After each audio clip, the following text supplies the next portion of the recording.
Channel only mathematics. আজকে আমরা HS second ইয়ারের ম্যাগনেটিক এফেক্ট অফ ইলেকট্রিক কারেন্টের নতুন একটা টপিক নিয়ে ডিসকাশন করব। আজকের টপিকটা হলো গিয়া Helmholtz square. Helmholtz square Helmholtz square সম্বন্ধে কইতে গেলে যেটা প্রথমে একটু প্রাসঙ্গিক কথাবার্তা বই। আমরা জানি একটা সার্কুলার কয়েলের মধ্যে দিয়ে যদি কারেন্ট যায় তার সেন্টারের ম্যাগনেটিক ফিল্ড ইন্টেন্সিটি আমরা বাই করছি। এটা সার্কুলার কয়েলের মধ্যে দিয়ে যখন কারেন্ট যায় সার্কুলার কয়েলটা তো ম্যাগনেটে পরিণত হইব এবং সেই ম্যাগনেটিক ফিল্ড যেটা তৈরি হইব তার সেন্টারের আমরা ম্যাগনেটিক ফিল্ড ইন্টেন্সিটি আমরা বাই করছি। ওকে, ইউজিং বায়োট-সাভার্টস। এরপরে আমরা কি বাই করছি, একটা সার্কুলার কয়েলের সেন্টার থেকে একটা লাইন গেছে, দ্যাট ইজ কল্ড অ্যাক্সিস। সেই অ্যাক্সিসে থাকা একটা পয়েন্টের ম্যাগনেটিক ফিল্ড ইন্টেন্সিটি আমরা বাই করছি। মানে এক্সিয়াল পয়েন্টের আমরা ম্যাগনেটিক ফিল্ড ইন্টেন্সিটি বাই করছি। সেন্টারেরও ম্যাগনেটিক, একটা সার্কুলার কয়েলের সেন্টারেরও ম্যাগনেটিক ফিল্ড ইন্টেন্সিটি বাই করছি। আর সেন্টার থেকে দূরে মানে অ্যাক্সিস দিয়া এক্সিয়াল পয়েন্টের আমরা ম্যাগনেটিক ফিল্ড ইন্টেন্সিটি আমরা বাই করছি। কিন্তু যখন এই দুইটা কেস আমরা অবজার্ভ করব তখন দেখুন সেন্টারের মধ্যে সার্কুলার কয়েলের সেন্টারে ম্যাগনেটিক ফিল্ড ইন্টেন্সিটিটা বেশি। সার্কুলার কয়েলের সেন্টারে ম্যাগনেটিক ফিল্ড ইন্টেন্সিটির ভ্যালুটা বেশি। আর অ্যাক্সিস দিয়ে যত যাইবো আমরা, যত দূরে সরবো, অ্যাক্সিস দিয়ে যত দূরে সরবো ম্যাগনেটিক ফিল্ড ইন্টেন্সিটিটা কমতে থাকে। ম্যাগনেটিক ফিল্ড ইন্টেন্সিটি কমবো মানে আমরা গতদিন পি পয়েন্টের বাই করছি, পি পয়েন্টে যত দূরে হইব ম্যাগনেটিক ফিল্ড ইন্টেন্সিটিটা কমবো। মানে সেন্টার থেকে আমরা অ্যাক্সিস দিয়ে সেন্টার হইতে আমরা অ্যাক্সিস দিয়ে যত দূরে সরবো ম্যাগনেটিক ফিল্ড ইন্টেন্সিটি কমবো। তার মানে ম্যাগনেটিক ফিল্ডে ইউনিফর্ম থাকে না, সেন্টারে ম্যাগনেটিক ফিল্ড বেশি। যত দূরে যাইবো সেন্টার থেকে যত দূরে যাইবো ম্যাগনেটিক ফিল্ড ইন্টেন্সিটিটা কমে যায় গিয়া। ওকে, তাইলে এই অসুবিধাটা মানে কি, তার ম্যাগনেটিক ফিল্ডটা তো আর কনস্ট্যান্ট থাকে না, ইউনিফর্ম থাকে না। এই জিনিসটারে ওভারকাম করার লিগে হেলমহোল্টজে কিটা করলা, দুইটা সার্কুলার কয়েল দিয়েছে, দুইটা সার্কুলার কয়েল দুইটারে সিরিজে লাগাইছেন। সিরিজে লাগাইলে তার মধ্যে দিয়ে যত কারেন্ট যাইব তার মধ্যে দিয়ে সেম কারেন্ট যাইব। দুইটা সার্কুলার কয়েল, এটারও রেডিয়াস এ, এটারও রেডিয়াস এ, দুইটার মধ্যে দিয়ে সেম কারেন্ট যার মানে দুইটা সিরিজে আছে। এখন দুইটার সেন্টার আছে। ওকে, আমরা জানি সেন্টারে ম্যাগনেটিক ফিল্ড ইন্টেন্সিটিটা ম্যাক্সিমাম। হেলমহোল্টজে কইলা কিটা, দুইটা সার্কুলার কয়েল রে যদি আমরা একটা নির্দিষ্ট ডিসটেন্স দূরে রাখি, দুইটা সার্কুলার কয়েলে রাখি, একটা পার্টিকুলার ডিসটেন্স দূরে যদি আমরা দুইটা সার্কুলার কয়েলে রাখি, তো মাঝখানের যে জায়গাটা দুইটা সার্কুলার কয়েল তো সিরিজে আছে, দুইটার রেডিয়াস সমান মানে দুইটা সেম সার্কুলার কয়েল এবং দুইটার মাঝখানে যে গ্যাপটা আছে, সেপারেশন আছে, এই সেপারেশনের জায়গাতে ম্যাগনেটিক ফিল্ড ইন্টেন্সিটি বা ম্যাগনেটিক ফিল্ডে ইউনিফর্ম থাকবে। ম্যাগনেটিক ফিল্ড ইন্টেন্সিটি বা ম্যাগনেটিক ফিল্ডে কি থাকবে, ইউনিফর্ম মানে কনস্ট্যান্ট থাকবে। ওকে, মানে rate of change of magnetic field is constant. Rate of change of magnetic field is constant. Rate of change of magnetic field constant মানে ম্যাগনেটিক ফিল্ডের কোনো চেঞ্জ হন না।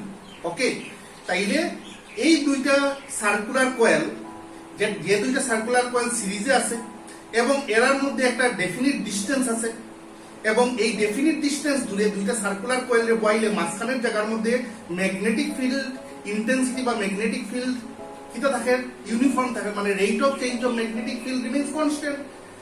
এই পুরো অ্যারেঞ্জমেন্ট দুইটা সার্কুলার কয়েল এটা সিরিজে আছে এবং দুইটা সেম আইডেন্টিক্যাল সার্কুলার কয়েল, ঠিক আছে। এই অ্যারেঞ্জমেন্টটারে কয় হেলমহোল্টজ কয়েল। এবং হেলমহোল্টজ কয়েলের সাহায্যে আমরা দুইটার মাঝখানে যে গ্যাপ যেটা আছে, দুইটা সার্কুলার কয়েলের মাঝখানে গ্যাপের মধ্যে ম্যাগনেটিক ফিল্ড যেটা, এটা কি পাইব, ইউনিফর্ম পাইব। মানে rate of change of magnetic field change হইতো না, rate of change of magnetic field remains constant. Okay, এই নিয়ে আমরা আজকে আলোচনা করব। এটাই হলো গিয়ে মেইন উদ্দেশ্য, আমরা হেলমহোল্টজ কয়েলের মেইন অবজেক্টিভ যে মাঝখানের জায়গাটার মধ্যে magnetic field, rate of change of magnetic field remains constant বা ইউনিফর্ম। এখন কথা হইলো ডিসটেন্সটা কত হইতে লাগবে, এই দুইটার মধ্যে যে সেপারেশনটা কত হইলে হেলমহোল্টজে ক্যালকুলেট করে বাই করছেন দুইটার মধ্যে দুইটা সার্কুলার কয়েলের মধ্যে যে গ্যাপ যেটা হইব সেই গ্যাপটা রেডিয়াসের সমান হইব। এটার রেডিয়াস যদি এ ধরি, এটার রেডিয়াস এই সার্কুলার কয়েলের রেডিয়াস হয়, তাইলে দুইটার মধ্যে গ্যাপও কত হইতে লাগবে? এ হইতে লাগবে। দুইটার মধ্যে সেপারেশন যে, দুইটার মধ্যে সেপারেশন হইতে লাগবে এ। আর দুইটার মধ্যে যখন সেপারেশন এ হইব, দুইটা সার্কুলার কয়েলের মধ্যে সেপারেশন যখন এ হইব, এ মানে রেডিয়াসের সমান, তখন rate of change of magnetic field remains constant. That is the main objective of Helmholtz square. এখন দেখো আমরা আরম্ভ করি ডিসকাশন। এই একটা সার্কুলার কয়েল লইলাম, এই একটা সার্কুলার কয়েল, দুইটার মধ্যে যে কারেন্ট যার, সেম কারেন্ট যার, মানে দুইটা সিরিজে আছে। এটার সেন্টার হইলো O1, এটার সেন্টার হইলো O2। এটার রেডিয়াস এ, এটার রেডিয়াস এ, দুইটার মধ্যে গ্যাপ একটা আছে। ওকে, আমরা জানি সেন্টার ও ম্যাগনেটিক ফিল্ড ইন্টেন্সিটি ম্যাক্সিমাম থাকে। এর লিগে গ্রাফ একটা আঁকছি, দেখো একটা কার্ভ আঁকছি। এই কার্ভটা প্রথমে উপরে উঠছে, তারপর নামছে কোন জায়গা থেকে উপরে উঠছে? সেন্টারের নিচে। তো সেন্টারের নিচে কার্ভটা উপরে উঠছে, এটারও ঠিক সেন্টারের নিচে কার্ভটা উপরে উঠছে, মানে সেন্টারে ম্যাগনেটিক ফিল্ড ইন্টেন্সিটি ম্যাক্সিমাম থাকে। দুইটার মধ্যে গ্যাপ ধরা হইছে কত? এ, স্মল এ। স্মল এ মানে রেডিয়াসের সমান। আমরা এটা প্রমাণ করবো, আমরা এটা প্রুফ করবো যে দুইটার মধ্যে যে গ্যাপ, এই গ্যাপটা যদি রেডিয়াসের সমান হয়, তাহলে rate of change of magnetic field intensity remains constant in this region. Rate of change of magnetic field remains constant. এই গ্যাপের মধ্যে, এই সেপারেশনের মাঝখানে ঠিক একটা পয়েন্ট দিছি, পি পয়েন্ট। ওকে, এই যে লাইনটা টানছি, এটা এক্সিসের মতো লাগে না, এটা লাগে কি তার মতো? এক্সিসের মতো। দুইটা কয়েলের কমন এক্সিস। এই এক্সিসের মধ্যে একটা পয়েন্ট, ঠিক মিড পয়েন্টে একটা পয়েন্ট ধরছি পি। ওকে, সেই পি পয়েন্টটা এটার থেকে ডিসটেন্স a/2, এটার থেকে ডিসটেন্স a/2। ওকে, a/2 হইলে পুরো ডিসটেন্সটা কত হইব? এখান থেকে এখান পর্যন্ত পুরো ডিসটেন্সটা a হইব। এটা যদি a/2, এটা a/2 হয়, তো পুরো ডিসটেন্সটা হইব a। আর মাঝখানের এই রিজিয়নের মধ্যে rate of change of magnetic field remains constant.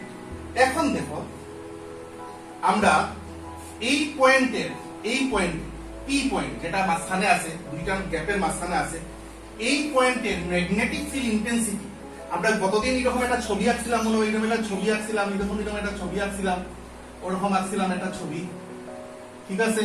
এটা ওরকম দিছিলাম, এটা আসতো ও, এটা আসতো পি, এটা এক্সিয়াল পয়েন্ট, নাকি পি পয়েন্ট আসতো এক্সিয়াল পয়েন্ট। আজকে ও এই সার্কুলার কয়েলের লিগে পি পয়েন্টটাও এক্সিয়াল পয়েন্ট, এই সার্কুলার কয়েলের লিগেও পি পয়েন্টটা হলো এক্সিয়াল পয়েন্ট। মনে করো a/2 আমরা পরে দেখাইব, এখন ধরিয়ে নিলাম এই ডিসটেন্সটা x। মনে করো এখন এই ডিসটেন্সটা x ধরিয়ে নিলাম। এখন যদি এই ডিসটেন্সটা x ধরিয়ে নিই, O1 থেকে P পর্যন্ত ডিসটেন্স সেইদিন আসলো x, আজকে x আসলো, আজকেও ধরিয়ে নিলাম x। পরের দিকে আমরা দেখাইব x টা a/2 সমান। পরের দিকে আমরা প্রমাণ করব এই x টা a/2 সমান। এটার থেকেও ডিসটেন্স কত? x। ওকে, তাইলে x যদি a/2 সমান হয়, তাইলে 2x হইব এর সমান। x আর x এর মিলিয়ে 2x হইব এর সমান। তাহলে 2x যদি এর সমান হয়, তাহলে x ইকুয়াল টু a/2 হইব। ওটাও আমরা কি আলটিমেটলি দেখাইমু। আর যখন x ইকুয়াল টু a/2 সমান হইব, তখন এই মাঝখানের রিজিয়ন মানে O1 থেকে O2 এর মধ্যে জায়গাটার মধ্যে magnetic field intensity remains constant, মানে rate of change of magnetic field remains constant. এখন P পয়েন্টের ম্যাগনেটিক ফিল্ড ইন্টেন্সিটি, P পয়েন্টের magnetic field intensity due to এই সার্কুলার কয়েল, এই সার্কুলার কয়েলের লিগে ম্যাগনেটিক ফিল্ড ইন্টেন্সিটি কত হইব? এটা আমরা গতদিন বাই করছি। n টার্ন ধরলাম, যেন ধরলাম n টা টার্ন আছে। n টা টার্ন করলে কত লেখা যায়? μ0/2 ni square by square plus x square to the power 3/2। এটা গতদিন আমরা পাইছি, গতদিন লাস্ট যেটা ক্লাস করছি, এটার থেকে আমরা পাইছি ও পয়েন্টের একটা সার্কুলার কয়েলের লিগে এক্সিয়াল পয়েন্ট পি পয়েন্ট। এই সার্কুলার কয়েলের লিগে পি পয়েন্টটা হলো এক্সিয়াল পয়েন্ট। এই এক্সিয়াল পয়েন্টের যদি n নাম্বার অফ টার্ন ধরি সার্কুলার কয়েলের, তাহলে ম্যাগনেটিক ফিল্ড ইন্টেন্সিটি হইব μ0/2 ni square divided by s square plus x square to the power 3/2। আর এটার লিগেও কি হইব? এই সার্কুলার কয়েল, এই যে সার্কুলার কয়েল আছে সেকেন্ডটা, এটার লিগেও পি পয়েন্টের সেম হইব। এই সার্কুলার কয়েলের লিগে পি পয়েন্টের ম্যাগনেটিক ফিল্ড ইন্টেন্সিটি সেম হইব। দুইটা সার্কুলার কয়েলের লিগে পি পয়েন্টের ইন্টেন্সিটি কত হইব? b ইকুয়াল টু লিখলাম 2x b1। কারণ দুইটা সার্কুলার কয়েলের লিগে পি পয়েন্টের ইন্টেন্সিটি 2x b1 হইব। এটার লিগেও এই পয়েন্টের ইন্টেন্সিটি b1, এটার লিগেও এই সার্কুলার কয়েলের লিগে পি পয়েন্টের ইন্টেন্সিটি b1। দুইটার লিগে পি পয়েন্টের কত হইব? 2x b1 ইকুয়াল টু কত লেখা যায়? 2 into mu naught by 2 ni square divided by s square plus x square to the power 3 by 2. ওকে, এটা সুন্দর করে লেখা যায় 2 এ 2 এ দেব কি mu naught ni square by s square plus x square to the power 3 by 2. n টা হলো number of terms of both the coil. Okay, এটার একটু সুন্দর করে লিখলাম k ইকুয়াল টু k উপরের পুরো টার্মটা k ধরলাম কারণ এটা constant mu naught n i a সব constant k by s square plus x square to the power 3 by 2 আর k equal to হলো mu naught n i s square equal to constant. Okay, এখন b এর expression বাইরে গেল। b এর expression যদি বাইরে যায় আমরা জানি b টা কনস্ট্যান্ট না, b মানে ম্যাগনেটিক ফিল্ড ইন্টেন্সিটি টা কনস্ট্যান্ট না, rate of change of magnetic field intensity constant. এই জায়গাটার মধ্যে rate of change of magnetic field intensity constant. Therefore rate of change of magnetic field intensity dB by dx। তো ভাই dB by dt এখানে লিখলা না, এটা তো ডিসটেন্সের লগে চেঞ্জ হয়, টাইমের লগে না, ডিসটেন্সের লগে চেঞ্জ হয়। এই পজিশন যে চেঞ্জ হয়, এই মাঝখানের যে জায়গাটা চেঞ্জ হয় with respect to distance, not with respect to time. এর লিগে dB by dx, dB by dx equal to b dx আর b এর জায়গাতে কত লিখমু k আর এটা আসলো না এক্সপ্রেশন, এটা সুন্দর করে লিখলে s square plus x square to the power -3 by 2।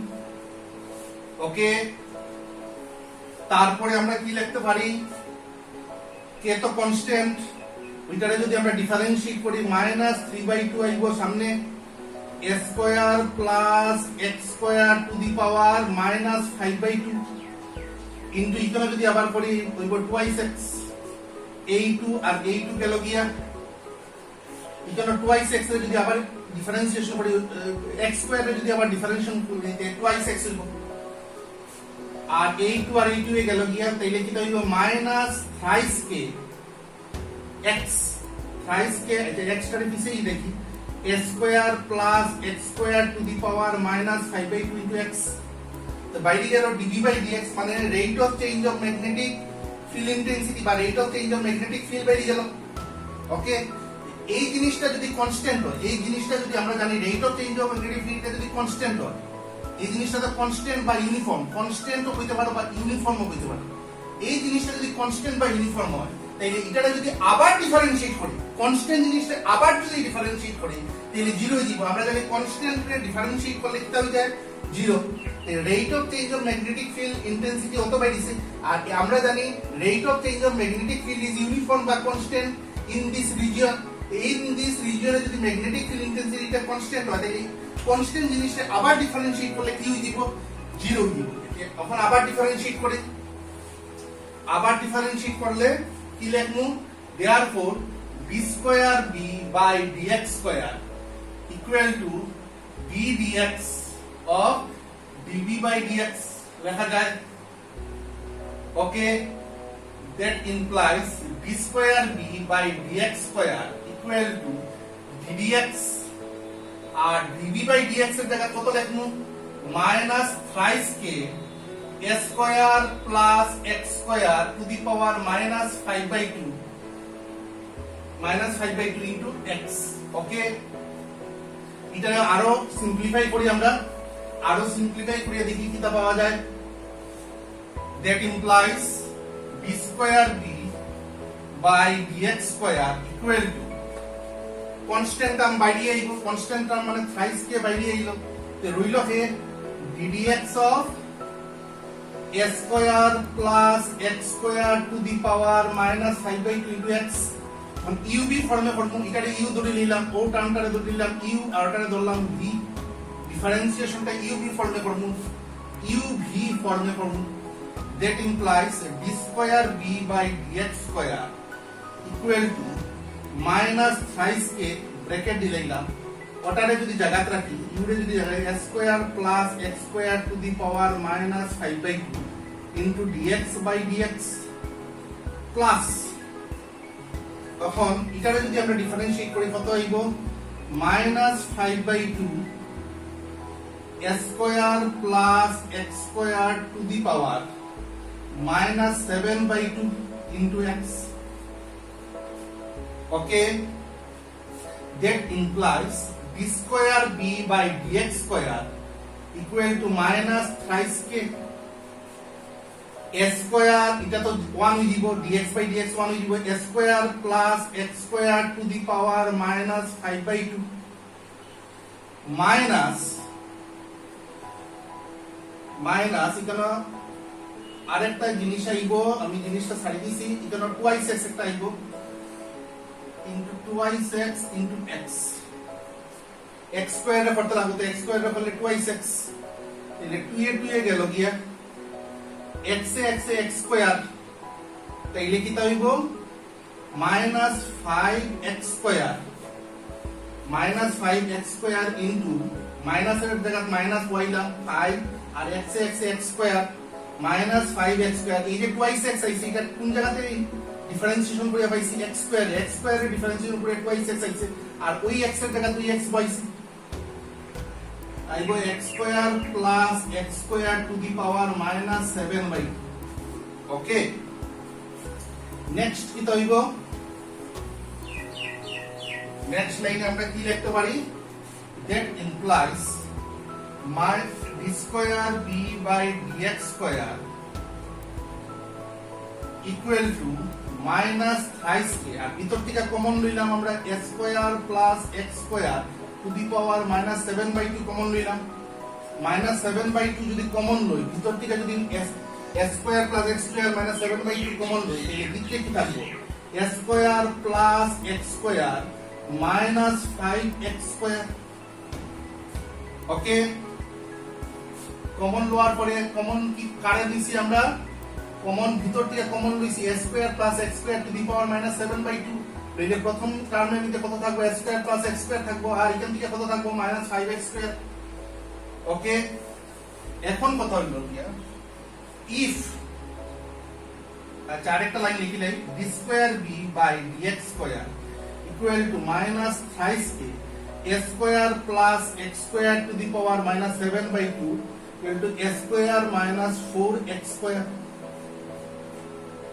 এখন আমরা বলবো if dB by dx equal to constant আমরা কইছি তো rate of change of magnetic field constant থাকে এই রিজিয়নে তাই rate of change of magnetic field যদি constant থাকে এই টার্মটা যদি constant হয় then constant টার্মটা যদি আবার ডিফারেনশিয়েট করি এটা আমরা পাইছি ম্যাথমেটিক্সে constant টার্মটা আবার ডিফারেনশিয়েট করলে কত হইব 0 ওকে তাইলে এই জিনিসটা কনস্ট্যান্ট হইলে এই টার্মটা কত হইতে লাগবে 0 এই টার্মটা 0 হওয়া মানে এই সাইডটা কি হইব এই এটা যদি 0 হই যায় এই জিনিসটা যদি 0 হই যায় তাহলে এই সাইডটাও 0 হইব তার মানে minus thrice k therefore minus thrice k s square plus x square to the power minus 7 by 2 to s square minus 4x square equal to 0 ওকে এখন এই টার্মটা 0 হইতো না এই টার্মটা যদি 0 হই যায় এই টার্মটা যদি 0 হই যায় তাহলে dv by dx ও 0 হইবে এই টার্মটা যদি 0 হই যায় এই টার্মটা এই যে টার্মটা এই টার্মটা যদি 0 হই যায় এটা কনস্ট্যান্টের সঙ্গে আছে তো এই টার্মটা 0 হইলে dv by dx 0 হইবে কিন্তু আমরা জানি dv by dx তো 0 না এটা কনস্ট্যান্ট তার মানে এই টার্মটা কোনো অবস্থায় 0 হইতো না এই টার্মটা আমার কথা বুঝা যায় d square b by dx square যদি 0 হয় তাহলে এই পুরো টার্মটা 0 হইতে লাগবে এই পুরো টার্মটা 0 হইতে গেলে আইদার এই টার্ম 0 হইতো না এই টার্ম 0 হইতো আইদার এই টার্ম 0 হইতো না এই টার্ম 0 হইতো মনে করো এই টার্মটারে এই যে টার্ম আছে এই টার্মটারে মনে করো আমরা ধরলাম a এই টার্মটারে ধরলাম b এই টার্মটারে ধরলাম b আইদার a 0 হইতে লাগবে বা b 0 হইতে লাগবে a তো কোনো অবস্থায় 0 হইতে পারতো না a কোনো অবস্থায় 0 হইতে পারতো না a যদি 0 হই যায় তাহলে dv by dx ও 0 হই দিব আমরা জানি dv by dx তো 0 না dv by dx is constant তাহলে এই টার্মটা যদি 0 না হয় তাহলে b টার্মটা 0 হইতে লাগবে b টার্মটা 0 হইতে গেলে আমরা কি লিখবো since minus thrice k s square plus x square to the power minus 7 by 2 is not equal to 0 therefore s square minus 4x square equal to 0 okay বুঝা যায় that implies 4x square equal to s square that implies x square equal to s square by 4 that implies x equal to plus minus a by 2 plus minus যেহেতু distance এলিগে negative সাইনে আমরা neglect করলাম, not permissible here, negative sign is not permissible here, খালি positive টার্মটা রইলাম।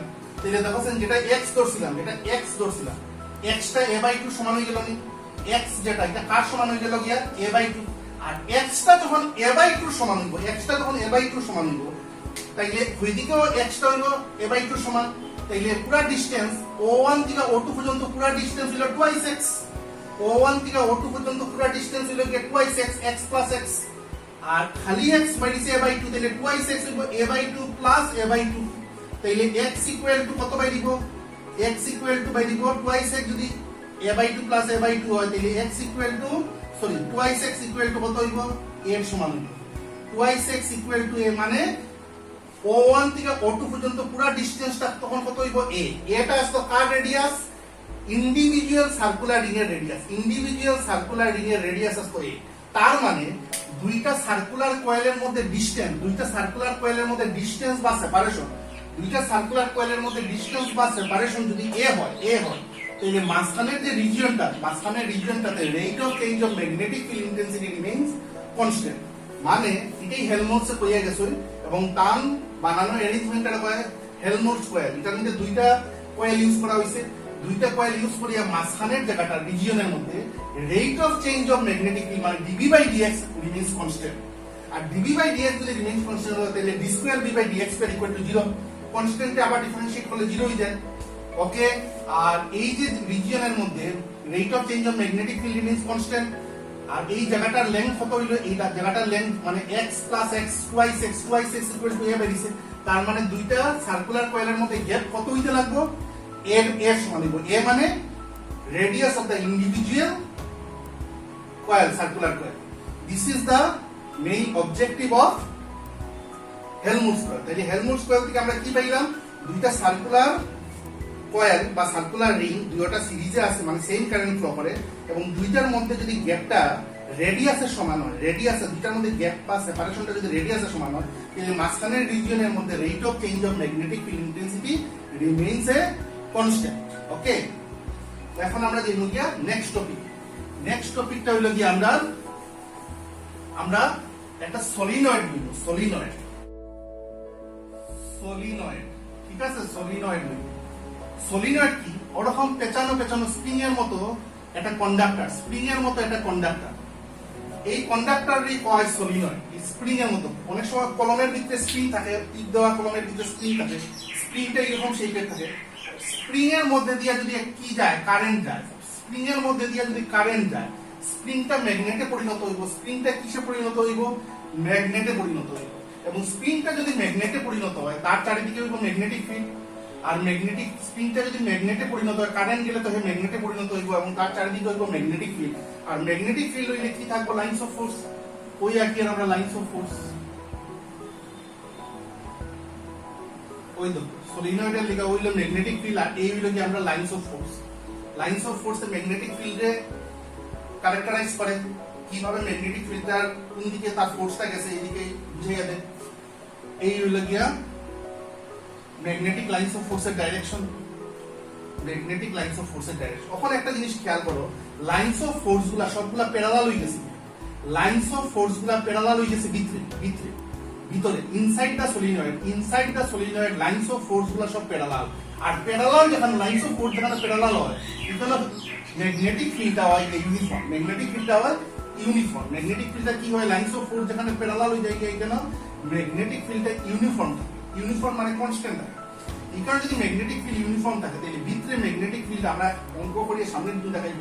Magnetic field intensity দেখাইব mu naught N I. Mu নটটা হলো অ্যাবসলিউট পারমিয়াবিলিটি, n হলো number of turns of the solenoid, and I is the current flowing through the solenoid. Mu not Ni হলো ভিতরের magnetic field intensity, ভিতরের uniform magnetic field হয়ে গেছে, আর সেই uniform magnetic ফিল্ডের intensity mu not Ni।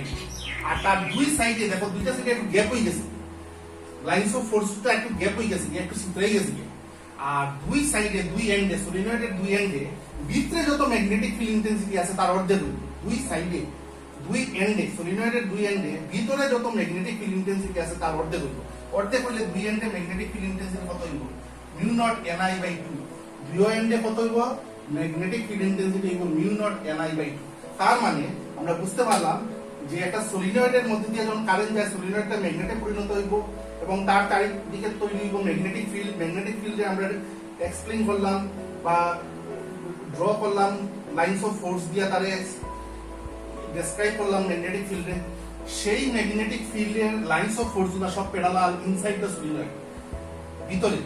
Inside the solenoid যদি magnetic field গুলো সব প্যারালাল হয় তাহলে এটা আমরা কই ইউনিফর্ম ম্যাগনেটিক ফিল্ড। আর সেই ইউনিফর্ম ম্যাগনেটিক ফিল্ডের ম্যাগনেটিক ফিল্ড ইন্টেন্সিটি হইব mu naught N I inside the solenoid. আর তার দুই এন্ডে একটু গ্যাপ হয়ে গেছে, দেখো লাইনস অফ ফোর্স গুলো একটু গ্যাপ হয়ে গেছে। গ্যাপ হওয়া মানে ইন্টেন্সিটি একটু কমে গেছে। আর সেই ইন্টেন্সিটিটা হইব ভিতরে যত ম্যাগনেটিক ফিল্ড ইন্টেন্সিটি আসবে তার অর্ধেক।